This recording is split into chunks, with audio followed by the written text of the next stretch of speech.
பொதுவாக பகையை மேலும் மேலும் வளர்க்கக்கூடாது என்பார்கள்.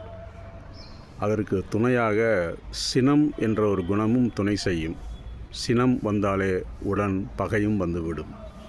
ஆக சினத்தை குறைத்து கொள்வது மட்டுமல்லாமல் சில சமயம் வாக்குவாதம் செய்வதும் பகையை அதிகரிக்கும்.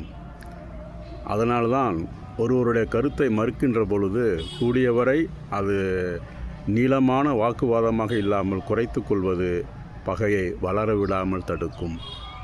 இந்த கருத்தை தான் ஒரு பாடலிலே கவிஞர் புலமைப்பித்தன் அவர்கள் அழகாக வெளியிட்டிருந்தார்கள். 1975ஆம் ஆண்டு வெளிவந்த எல்லோரும் நல்லவரே என்ற படத்தில் புலமைப்பித்தன் இயற்றிய இந்த பாடலிலே கேஜே ஜேசுதாஸ் அவர்கள் தன்னுடைய அழுத்தமான ஆழமான குரலிலே இந்த தத்துவ பாடலை அவர் வெளியிட்டிருப்பார். இசை வி. குமாருடைய இசையில் பாடல் கேட்பதற்கு இன்னும் இனிமையாக இருக்கும். வீட்டிற்கு வெளிச்சம் வருவதற்காக கூரையை எரிப்பாரோ, வேதனை தன்னை விலை தந்து யாரும் வாங்கிட நினைப்பாரோ, வாங்கிட நினைப்பாரோ.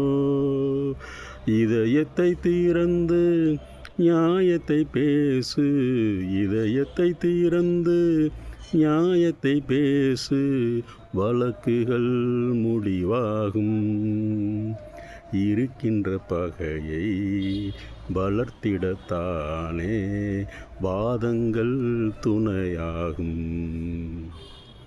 பகை கொண்ட உள்ளம் துயரத்தின் இல்லம், தீராத கோபம் யாருக்கு லாபம், தீராத கோபம் யாருக்கு லாபம்.